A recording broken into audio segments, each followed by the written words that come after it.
তুমি নাচতে তো ভালোই পারো, অভিনয় করতে পারো? অভিনয়? আমি অভিনয় করতে পারবো না। বলেন বাবু, কি অভিনয় করতে হবে? বউ সাজতে হবে। আমাকে বউ সাজতে হবে? হ্যাঁ, তোমাকে 6 মাসের জন্য বউ সাজতে হবে। তুমি পারবে তো? হ্যাঁ বাবু, পারতে তো আমাকে হবে। আমার অসুস্থ মায়ের চিকিৎসা আর আমার ছোট ভাইয়ের মুখে চারটে খাবার তুলে দেওয়ার জন্য আমি সব পারবো বাবু। না না, আমি অফিসার। এই মালিকটা আমি না তুই? আর তোর কথা মতো আমাকে চলতে হবে নাকি? কি বলছে রে?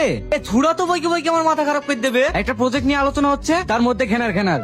কি গো, তুমি কাকে সঙ্গে করে নিয়ে এসছো? এটাই তো তোমার তুর পেটটা। তুমি বলেছিলে না শাইনের বিয়ে দিতে হবে? এটাই তো শাইনের বউ, কিন্তু সাজানো বউ। তোমার নামটা কি জানো? সালমা বাবু। ও, ওইদিককার ঘরে থাকে শাইন, তুমি ওই ঘরে যাও। ম্যানেজার যেভাবে বলেছে সেই মতোই চলবে।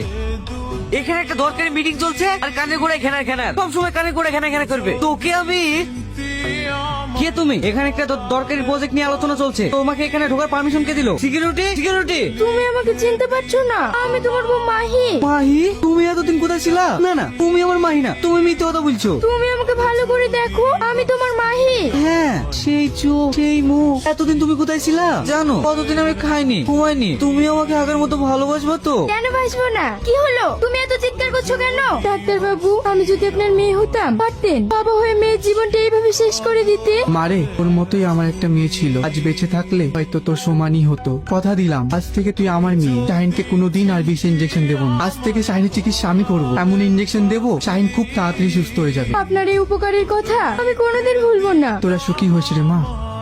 কি গো, আজকে উকিলের আসার কথা ছিল না? আর সালমা তো প্রায় 6 মাস হতে চললো। এর মধ্যে যদি তোমার কোনো চিন্তা করতে হবে না, সব কাজ প্রায় রেডি। আজকে উকিল আসবে। দাদা ভালো আছেন? আপনাদের জন্য সুখবর আছে। আরে উকিল বাবু যে, আসুন আসুন বসুন। আপনার বাবার উইল অনুযায়ী আমি সমস্ত পেপার রেডি করেছি। শুধু ছোট বইয়ের একটা সই, তাহলেই সব সম্পত্তির মালিক হবেন আপনি। আজ যদি তোমাকে আমি না পেতাম তাহলে কখনোই আমি ভালো হতে পারতাম না। সারা জীবন আমার পাশে থাকবে তো মাহি? আমি মাহি না, আমি সালমা, সেটা তুমি জানো না। আমি জানতেও চাই না। সারা জীবন তুমি আমার কাছে মাহি হয়ে থাকবে। তা কি করে সম্ভব? আমার তো এগ্রিমেন্টের সময় প্রায় শেষের দিকে। ভালোবাসার কি কোনো এগ্রিমেন্ট হয়? আমি যে তোমাকে ভালোবেসে ফেলেছি সালমা। ভালো তো আমিও বেশি ফেলেছি, কিন্তু আমাকে তো যেতেই হবে। তোমাকে যাতে যেতে না হয় তার ব্যবস্থা আমি এক্ষুনি করছি। তুমি কোথাও যাবে না, সারা জীবন আমার কাছে থাকবে। হ্যালো উকিল বাবু, আপনাকে তো আমি সব কথা খুলে বলেছি। আর মনে হয় সালমাকে রাখা যাবে না। আপনি যদি আমাকে একটু হেল্প করতেন। ছোট বাবু, আপনি কোনো চিন্তা করবেন না, এখনই আমি পুলিশ সঙ্গে করে আপনার বাড়িতে আসছি।